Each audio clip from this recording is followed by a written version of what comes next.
Good evening student. मैं आज आप लोगों को मेंटल हेल्थ के बारे में पढ़ाएंगे। फर्स्ट टॉपिक है मेंटल हेल्थ की डिफिनेशन होता है। मेंटल हेल्थ नर्सिंग होता है जो है मेंटल हेल्थ नर्सिंग के अंदर आता है। हेल्थ जो होता है health is a state completely physically socially well being, not merely absence of disease and infirmity होती है। हेल्थ प्रकार का physically socially mentally well being हो और हमारे बॉडी में किसी प्रकार की कोई भी डिसीज़ ना हो, उसको हेल्थ कहलाता है। मेंटल हेल्थ होता है जो मेंटल हेल्थ के बारे में adjustment toward self other environment और वर्ल्ड में जो एक हेल्दी पर्सन होता है वो इन्वायरमेंट जैसा भी इन्वायरमेंट होगा और वर्ल्ड में वो एडजस्ट कर लेता है। मेंटल इलनेस होता है maladjustment toward self and other environment world. Mental illness person जो होता है वो इन्वायरमेंट और सोसाइटी में एडजस्ट नहीं कर पाता है, खुद एडजस्ट नहीं हो पाता है। मेंटल इलनेस पर्सन होता है। मेंटल हेल्थ नर्सिंग क्या होता है? It is a branch of medical science in which dealing with the comprehensive to mentally ill person, जैसे प्रिवेंशन ऑफ मेंटल इलनेस और promotion of mental health, cure of mental illness, rehabilitation of maintenance to mental ill person. Primary जो prevention of mental illness है primary prevention होता है, promotion है तो ये primordial हो गया, क्योर है सेकेंडरी होता है, रिहेबिलिटेशन ये हमारा टर्सरी प्रिवेंशन होगा। प्राइमरी प्रिवेंशन होता है जो हमें इसके बारे में होता है, प्राइमरी प्रिवेंशन के बारे में जो हम एजुकेट कर रहे हैं। जैसे हमको कोई भी बीमारी नहीं हुई, जैसे हमको बुखार नहीं हुआ है तो हम उसके बारे में अगर तुमको बुखार अगर हो जाता है तो हम बताएंगे कि इसके बारे में पैरासीटामोल लेना। अगर कॉमन कोल्ड हो रहा है तो कॉमन कोल्ड है तो सिट्रीजिन वगैरह लेना। अगर जो चीज़ें हुई नहीं हम उसके बारे में पर्सन को अवेयर कर रहे हैं ये प्राइमरी प्रिवेंशन है। और ये हमारा प्रीमोडियल प्रिवेंशन वो होता है जैसे हम कहीं जा रहे हैं और कहीं मुझे जाना है तो हम बाइक से जा रहे हैं, तो बाइक से जाने की वजह से और बाइक से जानेंगे तो हम उससे ये बोलेंगे कि तुम हेलमेट लगा लो। इससे ये होता है कि कहीं एक्सीडेंट हुआ कुछ भी हुआ तो ये नहीं तुमको हेड इंजरी होने से प्रिवेंट होगा। फिर cure of mental secondary prevention वो होता है अगर हम प्रीमोडियल प्रिवेंशन में अगर हमने बताया कि हेलमेट लगा लो तो उन्होंने हेलमेट नहीं लगाया इस वजह से उसको एक्सीडेंट हो गया। तो ये इसी होने की वजह से उसको अगर इंजरी हो गई है इनमें तो उसके हम मेडिकेशन वगैरह सब कुछ प्रिवेंट देंगे। ये हमारा सेकेंडरी प्रिवेंशन है। और टर्सरी प्रिवेंशन में उसके बॉडी हाइजीन वगैरह और मेडिकेशन वगैरह प्रॉपर टाइम पे और प्रॉपर समय पे हम प्रोवाइड करेंगे। ये हमारा मेंटल हेल्थ नर्सिंग है। इम्पॉर्टेंट माइलस्टोन 1974 में फिलिप पैनल ने मोरल थेरेपी दिया था। मोरल थेरेपी ने ये बताया था कि मोरल थेरेपी इन्होंने दिया था कि remove chain to mental ill person. इन्होंने तो मेंटल इल पर्सन के चेन को रिमूव करना है और इसकी कोई मेडिकल ट्रीटमेंट नहीं होता है। मेंटल इल पर्सन के कोई मेडिकल ट्रीटमेंट नहीं होता है इन्होंने बताया था। Only mental ventilation of mental ill person है। इसको हम मेंटली इल पर्सन को मेंटल वेंटिलेशन दिया जाता है। फादर ऑफ मॉडर्न साइकेट्रिक थे, फादर ऑफ मोरल थेरेपी थे। Psychiatric word coined John Christian Reil ने दिया था। 1773 में फर्स्ट मेंटल हॉस्पिटल विलियम वर्ग वर्टीजिनिया यूएस में खोला गया था। 1873 में first psychiatric nurse Linda Richard थी। 1812 में बेंजोम रूस ने साइकेट्रिक बुकेन अमेरिका में खोला गया था। फादर ऑफ अमेरिकन साइकेट्रिक थे। 1912 में इन्होंने ये सिम्टम दिया था सिजोफ्रेनिया का और यूगेन ब्लिंटर ने सिजोफ्रेनिया का इन्होंने सिम्टम दिया था और यूगेन ब्लिंटर ने सिजोफ्रेनिया का वर्ड किसने दिया था? 1908 में यूगेन ब्लिंटर ने दिया था।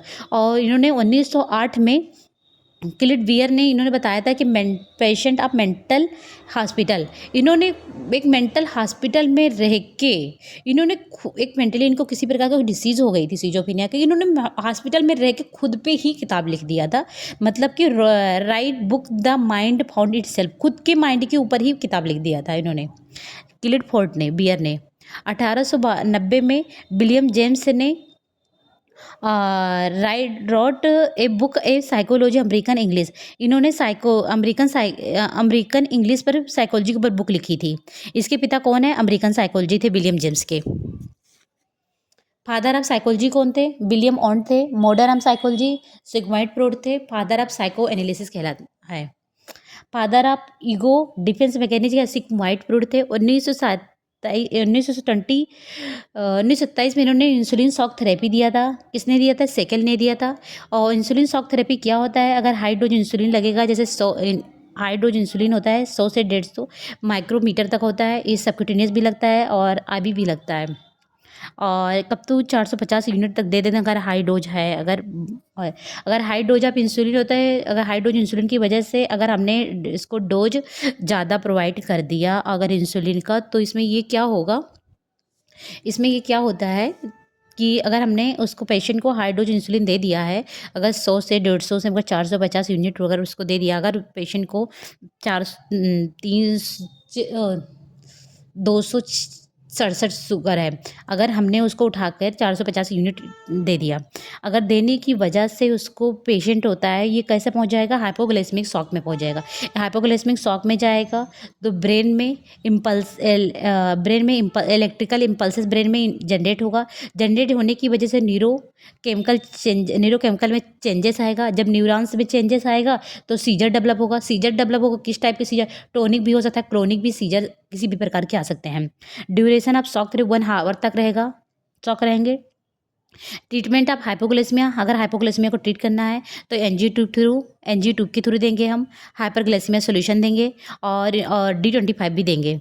Nursing preventive action during surgery, nursing preventive होता है इसका क्या, इंजरी से हम प्रिवेंट करेंगे। अगर बेड साइड फ्लिप अप, इसमें क्या रहेगा, हाइपरग्लाइसेमिया वाले पेशेंट के समय पे हमने क्या करेंगे, जो अगर पेशेंट को सीजर वगैरह आ रहा है तो हम बेड के साइड जाएंगे और उसमें शार्प की चीज़ें, सीजर वगैरह होगा, इंस्ट्रूमेंट जो भी रखा होगा, मैं उसको हटाना रहेगा।